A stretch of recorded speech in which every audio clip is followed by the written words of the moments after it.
Bienvenidos a un nuevo episodio de Instinto Criminal. Hoy el primer episodio grabado de forma remota y otra vez con la licenciada Kaylin. Bienvenida nuevamente, ya esta es su casa. Muchas gracias. Es un placer volver a estar con ustedes Ahora y quedándonos hablando en casa. de algo tan interesante. Es un tema, perdón, No, y ahora quedándonos en casa, ¿verdad? Con toda la situación. exacto, aplicando protocolos de seguridad para todos. Y sí, un tema muy interesante. El tema de hoy es el síndrome de Estocolmo. En el último episodio hablé de un secuestro a una heredera de un gran magnate de los medios de comunicación en Estados Unidos y ella al parecer presentó síntomas del síndrome cuando fue secuestrada y se unió a sus captores y demás. Entonces, principalmente por esa razón es que vamos a abordar ese tema el día de hoy. Bueno, ¿qué es el síndrome de El Estocolmo? Empecemos síndrome de por definirlo. Estocolmo, la definición, bueno, es como una reacción afectiva regida por temor y el trauma que genera la víctima hacia el captor. El término lo generó Niels Pecherot, sorry ahí el inglés o el sueco o lo que sea.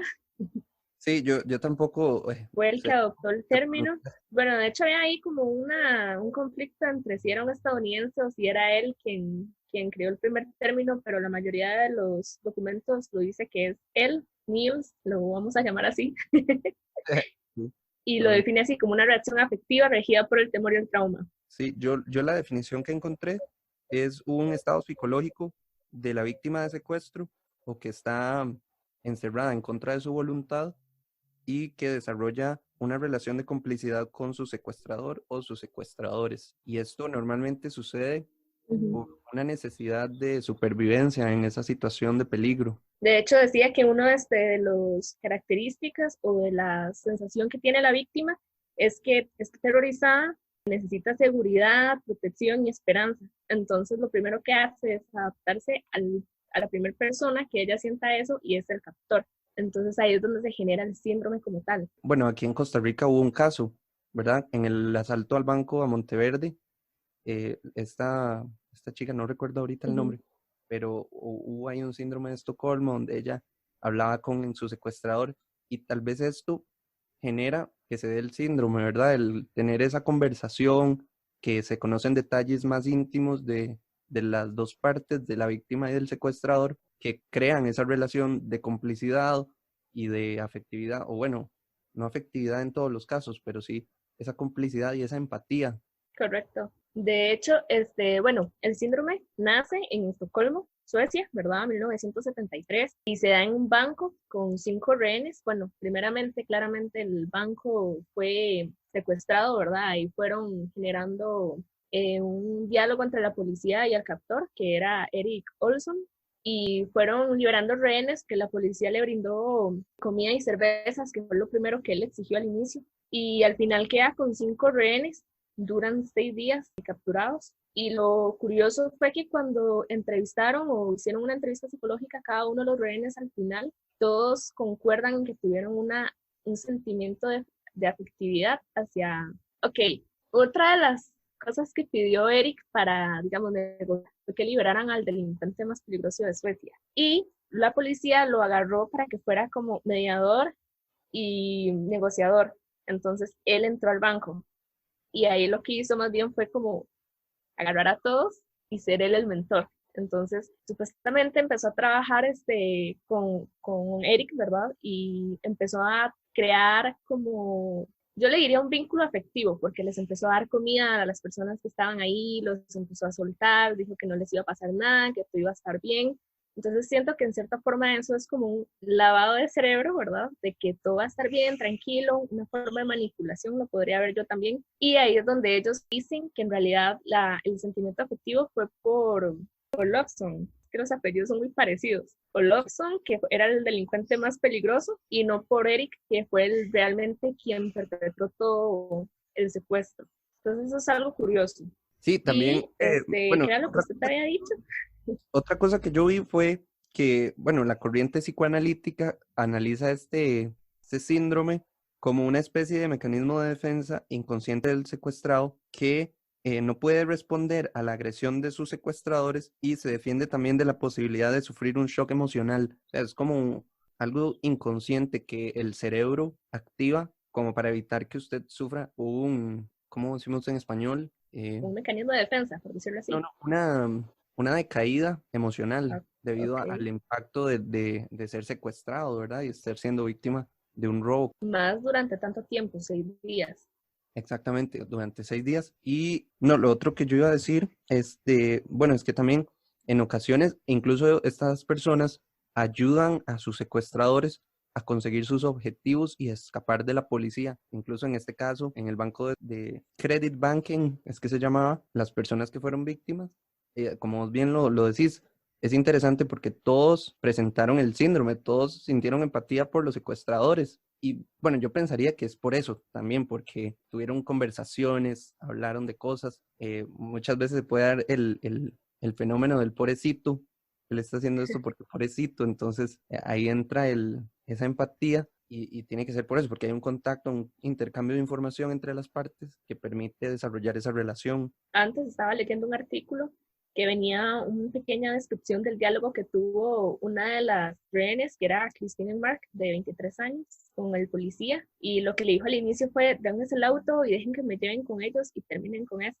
Y los policías quedaron como, ¿qué está diciendo? Están de su vida. Entonces, y la mamá ya en desesperación, la mamá habló con ella por teléfono y aún así ella no, digamos, a ella sintió cólera, bueno, ella explica que siente cólera, ¿verdad? Porque la mamá se preocupó más por el vocabulario que utilizó contra el policía que, digamos, que por salvar su vida, que por ayudar, digamos, a los demás. Sí, qué fuerte, ¿verdad? Porque era la vida de ella que estaba en peligro. Y sin embargo, digamos, ella estaba tranquila, ella nada más quería que le dieran las cosas y ya. De hecho, ella todavía mantiene contacto con Lawson en la cárcel. Qué curioso. Lo otro que yo vi muy interesante también es, por ejemplo, este criminólogo y psicólogo que acuñó el término, o bueno, al que se le atribuye el término del síndrome de Estocolmo, Nils Bejerot. Él es interesante porque él se especializó en estudios sobre el abuso de las drogas.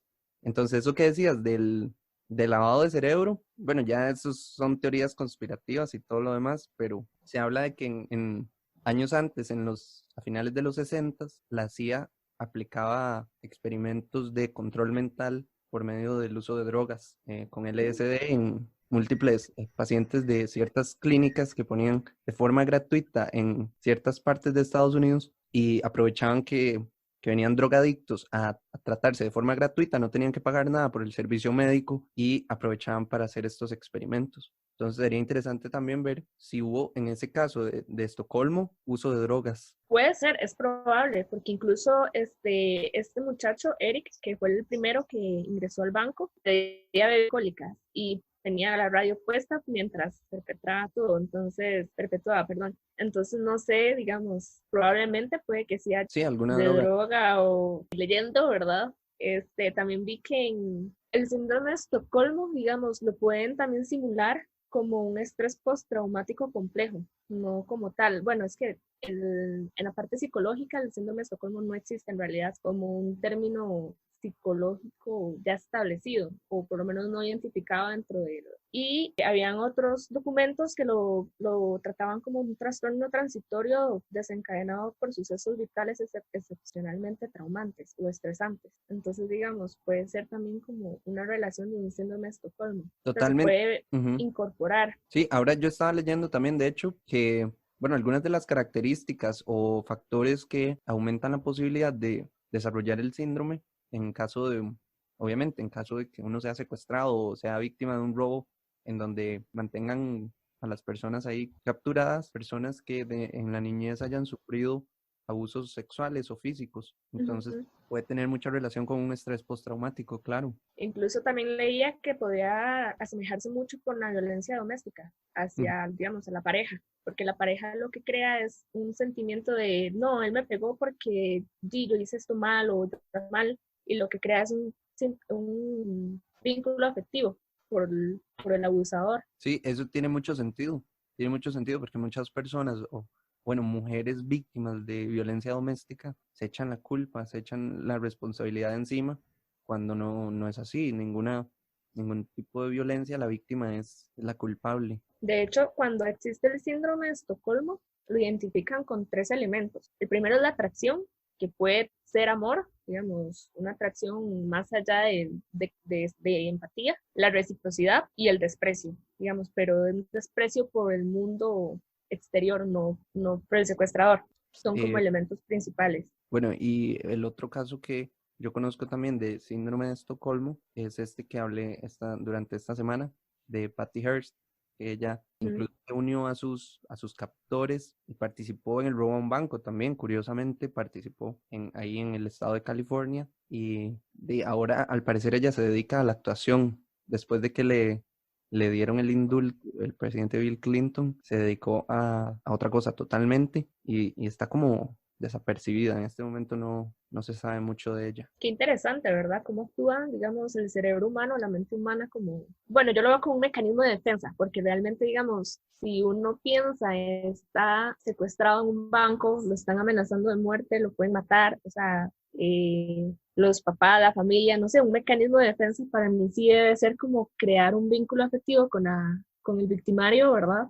Para poder salvarme, por decirlo así, Vieras llegar que a conocerlo, también podría ser ajá. tal vez un tipo de admiración, que digamos, yo siempre he querido robar un banco y ese día estaba yo haciendo unas vueltas en el banco y entran a robar el banco y nos tienen capturados y yo digo, wow, qué valor de esta gente. Yo siempre he querido ser así, siempre he querido hacer esto y entonces tal vez ahí se podría dar, ¿cierto? Ajá, ya en te estoy viendo. Es para dar un ejemplo, digamos, de cómo podría darse el síndrome en un caso así, digamos, como un tipo de admiración hacia esas personas y por eso se crea ese vínculo de empatía. Sí, una idolatría, como por Mm. ejemplo lo de las películas, que uno dice, ay, qué chiva llegar a ser así, pero uno no lo hace debido a que existen ciertos parámetros, ¿verdad?, que uno no va a incumplir por llegar a hacer algo. Nos mantenemos al margen de las reglas sociales. Sí, es vacilón, digamos, como existen diferentes como puntos de vista, ¿verdad? Porque sí es cierto, tiene razón, puede ser un punto de experimentar algo que yo no puedo hacer, igual yo no voy a salir culpable de esto porque yo soy víctima. Ahora, ¿cómo podemos cambiar un poco el tema, aprovechando que estamos acá y tenemos mucho tiempo? ¿Cómo crees que va a cambiar la seguridad en bancos y en otro tipo de instituciones públicas, bueno, abiertas al público con toda esta situación de la crisis sanitaria y cómo puede afectar también en robos o en situaciones como estas? Bueno, es un tema muy amplio. Ujú. Realmente creo que, bueno, los robos por lo menos de casas, que son bastantes en realidad, mi tesis se basó en los delitos de la propiedad, perdón. Yo hice la tesis, la trabajé en un sistema penitenciario de Cartago, Jorge de Bravo, y nuestro estudio principalmente era por la rehabilitación de las personas, ¿verdad? Personas que realmente no tienen trabajo y son los que cometen los delitos de la propiedad, porque realmente usted no va a meterse a robar una pantalla o un celular o joyas simplemente por robarlas. Puede que pase, pero realmente es más que todo como para buscar alimento o son personas que realmente no tienen trabajo y necesitan el dinero. Entonces creo que lo veo como un estado de necesidad, tal vez no como tan profundo. Por lo tanto, esta crisis sanitaria que hay creo que va a afectar gravemente por el hecho de que la mayoría de las personas aquí en Costa Rica tienen negocios, por ejemplo, bueno, los de la comida, es gente, cafeterías que están iniciando, gente que si no tienen una buena administración, ellos van a decaer económicamente. Por lo tanto, bueno, si tienen un buen estudio, tienen un buen control, tal vez de dominio propio, tal vez no tengan la necesidad de caer en asaltos o cosas así, pero personas que son de recursos muy bajos, creo que no les van a quedar más opción. No sé si me doy a entender. Sí, por lo menos para mí sí. Entonces, escuché por ahí otro podcast de colegas criminólogos que hablaron un poco sobre el tema de la crisis sanitaria acá en el país, bueno, y en el mundo, pero son de acá de Costa Rica. Y según lo que logré entender de lo que decían, es que esperamos un aumento en las tasas de criminalidad Ujú.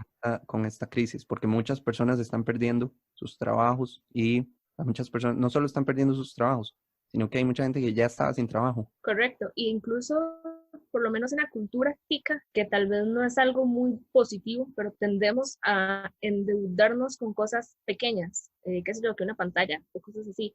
Si ya en diciembre se ve un cambio, por ejemplo, en la economía de diciembre a enero, que ya en enero la gente empieza a perder préstamos, todo eso. Creo que todavía, digamos, las personas que tratan de desarrollar su economía de parte personal, digamos, por trabajarle a alguien o a una empresa, son personas que ya tienen una deuda y son personas que no pueden pagar realmente la deuda. Entonces, si no generan una economía, tienen que buscar otras opciones. Van a perder trabajo, van a perder material, etcétera, etcétera. Entonces también creo que va a ser muy fácil que el incremento de la criminalidad va a ceder. También ayer escuchaba alguien me lo dijo, no puedo confirmar la fuente de ese dato, pero que los robos a casas han aumentado en estos días. Yo más bien creería que es lo contrario, porque al estar la gente en sus casas, pues muchos ladrones o muchos criminales no se arriesgan a entrar a una casa habitada en ese momento.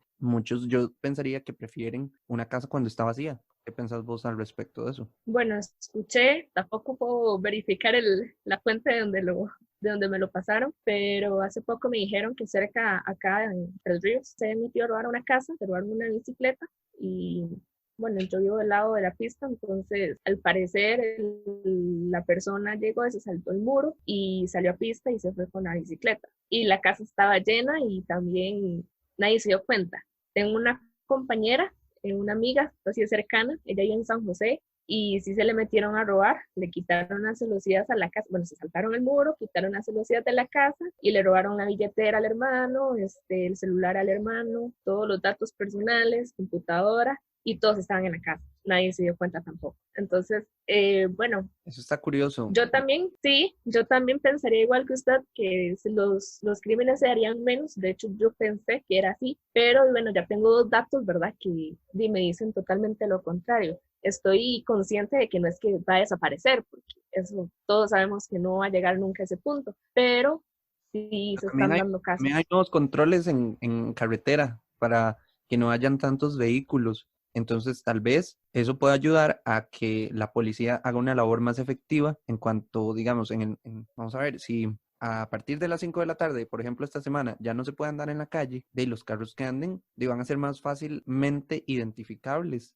por una patrulla que Claro, ande. Entonces, digamos, si es un carro que anda con 4 personas, ya ahí de por sí con la crisis sanitaria se les va a cuestionar por qué andan 4 personas en un mismo carro. Ahí puede haber un contagio o puede haber una propagación más rápida. Entonces, ya eso de por sí levanta una alerta en los policías ahora, porque los policías están muy pendientes de qué tan cerca andan las personas en la calle. Además de que a esa hora ya no se puede andar, qué andan haciendo a esta hora en la calle. Entonces, todo eso siento yo que puede ayudar a controlar más estas situaciones, porque igualmente, otra de mis teorías es que los robos a casa se dan durante las noches, sobre todo. sí, por la oscuridad tiene muchos factores de beneficio.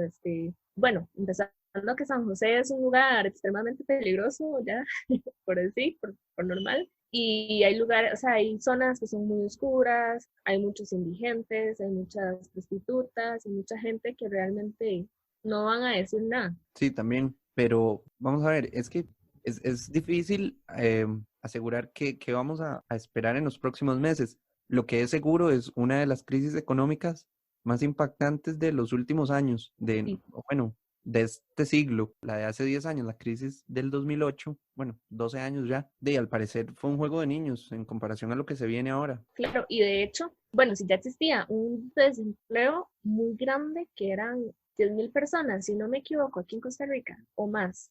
No tengo el dato, pero sí, son bastantes personas. Y ahora con este problema, bueno, tengo muchos amigos que los han suspendido, o sea, no los han despedido, pero sí los suspendieron. Hay otros que yo creo que las empresas los van a terminar despidiendo porque no van a dar abasto. También creo que viene muy relacionado con lo del impuesto del valor agregado, que si ya hubo un impacto ahí como de, no, sabe, ¿qué es esto? Me están cobrando más de lo que yo pagaba antes y ya habían visto un descontrol, o sea, no había un ingreso suficiente visible que no pudieran pagar ese monto, creo que ahora va a ser un toque peor, a pesar de que, bueno, hicieron una reforma al impuesto, si no me equivoco. No he averiguado bien sobre qué trata exactamente, pero aún así creo que va a ser un impacto importante. Sí, claro. Va a cambiar muchos comportamientos sociales en las personas en el sentido del consumo, ¿verdad? Siento yo que las personas ya no van a ir a comprar comidas tan caras, productos, digamos, de lujo, que podríamos decir, como vos decías ahora, cosas innecesarias, como por ejemplo una pantalla, cuando ya tenés Ujú, una en cada cuarto, no hace falta tener otra, o ni así, digamos, es que es un lujo innecesario, como otras cosas, no sé, los carros ya no cabían en nuestras calles y vino esto, y ahora no hay ningún carro en la calle. Entonces, ujú. también la compra y venta de vehículos tal vez también va a tener ahí su impacto, sobre todo en los vehículos nuevos, ¿verdad? Que son los que la gente normalmente tiene créditos para pagar los 5 o 6 años. La gente ya lo va a pensar mejor a partir de ahora. De hecho, un tema interesante que me gustaría como ver cuál es su opinión, aprovechando también el espacio que ya nos desviamos bastante, pero no importa, Sí, sí, es acerca, es el impacto, digamos, psicológico que tienen ahora las personas por estar encerradas. ¿Qué bueno, sí. opina usted acerca de eso? Yo creo que es real el impacto psicológico en el encierro, digamos, en sus casas, que no es voluntario, tiene un gran impacto, porque, digamos, yo soy una persona muy casera y yo estoy aquí súper bien en mi casa, súper feliz, yo paso, de hecho, esta Semana Santa, si no hubiera sido por esta situación, por esta crisis, yo igual no hubiera salido a ningún lado, pero aún así, a mí me ha afectado y he llegado a sentirme un poco triste, tal vez también creo que hay un ambiente muy negativo, digamos, en las noticias y toda la información que circula es todo muy negativo. Entonces, sí me ha llegado a afectar. También como un poco la presión del trabajo también me ha afectado y Ujú, la universidad que depende mucho de los profesores, porque un profesor nos dio clases por medio de esta aplicación de Zoom y otra era por un chat de Skype, entonces teníamos que estar ahí pendientes del chat y todo escrito, como un poco desordenado. Entonces, ujú. también ha habido como presión de todo lo que hay que hacer para no perder el ritmo de vida que todos llevamos, también eso afecta. Y el hecho, digamos, de que ahora hay que pasar más tiempo en la computadora, paso demasiado tiempo en el celular, todo eso. Bueno, ayer decidí salir a caminar porque llevaba demasiado rato viendo el teléfono y ya hasta me dolían los ojos. Entonces, sí, sí, Ajá. hay un impacto más allá incluso de lo psicológico, creo yo. ¿A vos cómo te ha ido con la cuarentena? También las personas que me conocen saben que yo soy muy casera, a mí me encanta estar en la casa y si estoy sola, mejor. Pero si sea como sea, si digamos por lo menos una o dos veces a la semana yo salía, aunque sea a Terramall, que es el mall más cerca que tengo, entonces almorzar. Y no importaba, o sea, ya eso era un despeje completo. A veces los fines de semana iba donde mi abuela o visitaba a algunos familiares y también es algo distinto. Y bueno, como soy una persona que no me gusta que me impongan las cosas. Entonces, sí, digamos, como él no puede salir, mi organismo reacciona como salga. No sé si me voy a entender. Entonces, Sí, digamos, es una lucha como de, no, no puede, no puede, no puede. Entonces, sí se me hace difícil, pero sin embargo le hago la pregunta porque, bueno, los amigos más cercanos que tengo y que me han preguntado saben que mi enfoque en la parte criminológica es la parte penitenciaria. A mí me encanta todo lo que sea penitenciario, cárceles, privados de libertad, personas que cometen delitos, o sea, eso para mí es el boom. Entonces, me llama mucho la atención el hecho de que mucha gente se queja, ¿verdad? De que, bueno, que no logran trabajar desde la casa, que no saben qué hacer desde la casa, que ya están cansados, que quieren salir, etcétera, etcétera, etcétera. Y me pone a pensar que, bueno, nosotros tenemos el recurso tecnológico, tenemos el recurso televisión, tenemos recurso libros, tenemos recurso comida, tenemos recurso cocina, tenemos recurso, bueno, en mi caso, área verde. Entonces, sea como sea, tengo la libertad de poder escoger, bueno, no quiero ver tele, quiero cocinar. Ok, bueno, no quiero cocinar, voy a ir un rato al patio. Bueno, no se va a jugar con mi perrita. Cosas así, y ellos no tienen esa libertad. No lo justifico porque sé que están en un lugar por el hecho de que cometieron algún delito o algo contra la ley.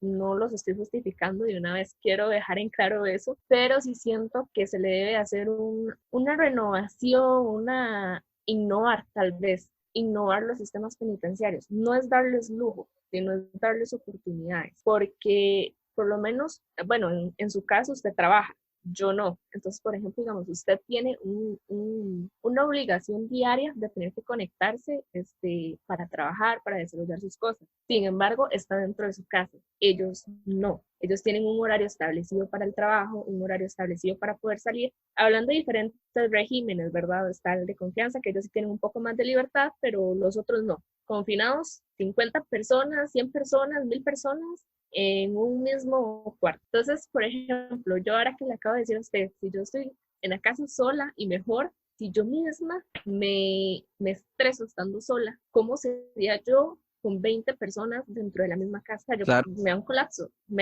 se lo juro que me da un colapso. sí, Entonces, bueno, nos pone en un síndrome de Estocolmo con los privados de libertad, una sí. empatía con ellos para pensar en eso. Y sí, es cierto, tenemos que ponernos en los zapatos de ellos en un sentido humanitario, ¿verdad? De que Ujú, ellos se merecen las condiciones mínimas de salud para estar ahí donde les toca estar por ley, digamos, por el hecho que hayan cometido, pero sí ujú. con medidas mínimas y humanitarias. Claro. Bueno, y empezando que los sistemas penitenciarios aquí en Costa Rica, bueno, su objetivo es establecido, que es la reinserción, pero no es realmente lo que se cumple, ¿verdad? O sea, dándole Sí, no, y también un sería. pequeño golpe a la ley. Sí, no, y sería interesante también mencionar que Costa Rica tiene una historia de sistemas penitenciarios muy cruel. Ujú, claro. Volvemos a la penitenciaría central, que hoy es un museo, y la isla San Lucas también, si no me equivoco, es un museo. Es un poco difícil entrar, pero si uno tiene el transporte que lo lleve hasta allá, Ujú. puede visitar el museo. Sí, incluso le hacía este comentario porque leí hace poco cuáles son los problemas psicológicos que genera el confinamiento de las personas en las casas. Y yo como, qué vacilón, ¿por qué hasta ahora y por qué no se han puesto a verlo desde un punto de vista, bueno, de nuevo, ¿verdad? El sistema penitenciario. Y Claro. qué vacilón cómo nosotros como sociedad realmente discriminamos a la misma gente. O sea, como nosotros no estamos en ese espacio, ¿verdad? No nos importa, simplemente lo dejamos pasar, no es mi tema, no, Sí, no, no es da mi igual. problema. Exacto. Y bueno, sí, como le digo, o sea, ellos están ahí por sus cosas, ¿verdad? Pero aún así, no dejan de ser personas. Y son personas que, bueno, hay muchos que realmente ni siquiera tienen que estar ahí, sino por un fallo de juez, por un fallo de ley, están. O quizás tal vez el delito no es como tan grande como para estar 3 años encerrados. Porque estamos hablando de años, no estamos hablando de 15 días, 22 días, que es lo que llevamos. No estoy segura cuánto llevamos.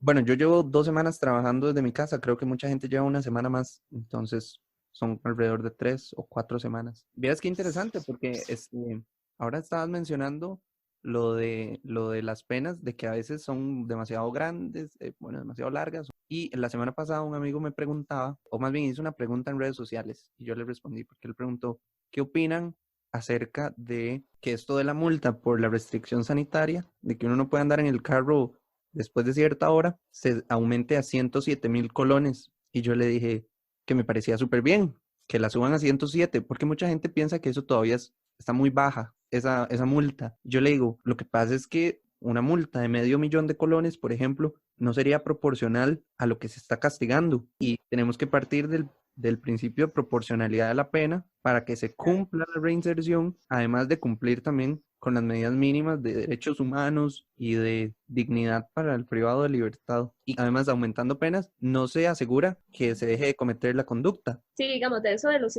107.000 colones, yo pienso que igual, por ejemplo, yo siento que a mi mamá en este momento le hace una multa de 107.000 colones, y yo creo que le da un colapso mental, porque o sea, la economía, sea como sea, a ciertas personas les afecta un poco más que a otros. Entonces, ok, bueno, sí, igual supongo que lo hicieron bajo los métodos de proporcionalidad, o sea, hicieron un estudio, pero hay mucha gente que la que por lo menos los han suspendido, que no tienen goce de salario, pagar 107.000 colones así de la nada por no salir caminando o por no esperarse al día que le tocaba, creo que no está, digamos, como a la factibilidad de todos.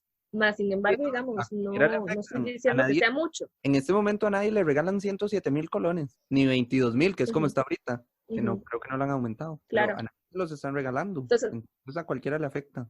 de hecho, siento que todo esto es como una prueba para todos nosotros los ticos, ¿verdad? El hecho de que tengamos ciertas restricciones para salir, por lo general nosotros no cumplimos las reglas, tendemos como las reglas son para romperlas, tendemos a hacer mucho eso. Sí, eso que después Entonces, habla también de que nos obligan a mantenernos en nuestras casas y el cerebro que dice, salga. salgan, sí, sí, bueno, por ejemplo, yo Automático. funciono así. No, a mí me pasa muchas veces, sí. Es como una naturaleza del ser humano, creo yo, que uno hace algo por gusto, pero si se lo imponen, es otra cosa Ah, ¿no? totalmente. Es otra cosa. Sí, ¿qué es lo que, qué es lo que pasa con los chiquitos cuando ven algo de vidrio y que la mamá llega y le dice, no toque eso, no toque eso? ¿Qué es lo primero que hacen? Más Tocarlo. ganas, tocan, claro. como, Sí, mire, lo toqué, ya ahora sé que se sentía pero totalmente esa culpa, ese adorno. entonces sí creo que todo esto es como un reto para todos, ver una forma más humanitaria todo, porque sea como sea, tenemos amigos que la están pasando realmente mal económicamente, ¿verdad? Entonces algunos nos toca, bueno, no nos toca, tenemos la voluntad de ayudarlos, ¿verdad? O por ejemplo, digamos, en el caso de mis abuelos que no pueden salir, ¿verdad? Entonces hacerle las vueltas, todo eso siento que nos ha hecho juntarnos más como sociedad. Siento que obviamente falta mucho, y tampoco creo que lleguemos como al punto ideal, pero creo que nos podemos aproximar y creo que es cuestión como de valorar muchos puntos de vista, ¿verdad? No solamente dejarlo en nosotros, sino pensar en lo de la demás gente, ¿verdad? Que básicamente que nosotros, los criminólogos, que tenemos un enfoque integral, ¿verdad? De toda la sociedad, qué podemos hacer para que no se cometan delitos, que las penas estén bien, que los privados de libertad tengan su rehabilitación, bajar todos las tasas de criminalidad que hayan, aunque sabemos que no van a llegar a cero, pero por lo menos bajarlas, crear un ambiente más seguro, pensar qué cosas hemos hecho mal dentro de las casas, ¿verdad? Hay muchas familias que siento que son muy desunidas o personas que tal vez que sean propensas a los suicidios.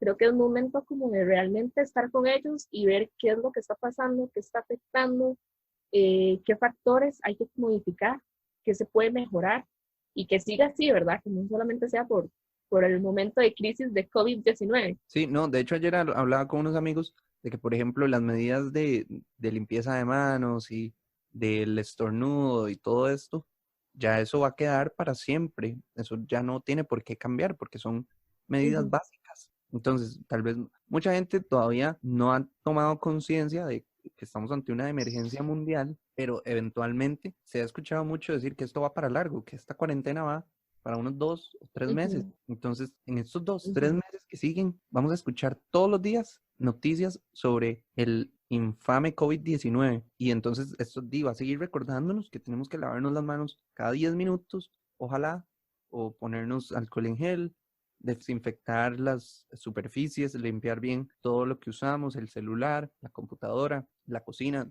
demás, cada vez que se llega o se sale de la casa, tomar estas mismas medidas y esperemos que sí, que esto vaya a tener un impacto positivo al final en la sociedad. Y también, digamos, no confiarse, ¿verdad? De que el mensaje que me llegó porque viene de mi mamá es un mensaje correcto, ¿verdad? O sea, informarse siempre de páginas que son fuentes primarias, ¿verdad? El Ministerio de Salud, en este caso, creo que la Caja Costarricense también podría ser una fuente primaria, OIJ, Poder Judicial, no sé, todas las entes que sean realmente seguras y no simplemente andar publicando cosas por publicarlas. Quería hacer un comentario. Ayer andaba en el supermercado comprando algunas cosas que necesito en la casa, ¿verdad? Me llamó mucho la atención porque, bueno, yo hago una lista de lo que necesito, porque si no llego al supermercado y se me olvida todo. Y en eso iba en el pasillo de los lácteos, ¿verdad? Iba yo con el carrito y bueno, veo una mantequilla, ¿verdad? Entonces voy a ir a agarrar la mantequilla, ¿verdad? La pongo, entonces yo llego y la tacho en la lista, ¿verdad? Y llega en eso y pasa una señora, es como, bueno, venía hablando por teléfono, ¿verdad? Pero llegó y lo gritó a los cuatro vientos. Yo no entiendo por qué la gente se queda parada para las cosas, para los pasillos.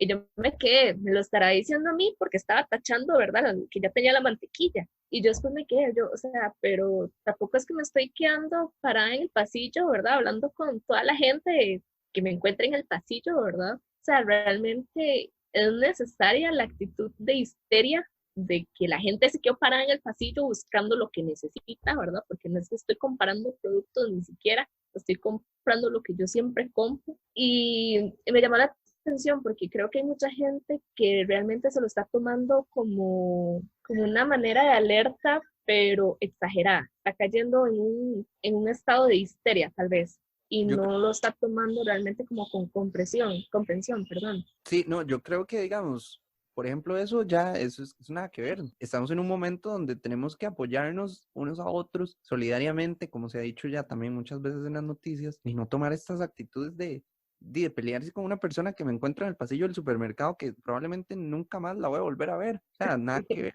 Me parece súper innecesario esa actitud también como de estar peleando con la gente por nada, literalmente. O sea, Porque no. realmente lo que puede crear es algo más grande de lo que realmente es, porque, bueno, al menos a mí me dio un poco de cólera, voy a ser honesta, me dio cólera porque yo dije, o sea, no estoy durando ni siquiera ni 30 segundos tachando lo que ya tenía, ¿verdad?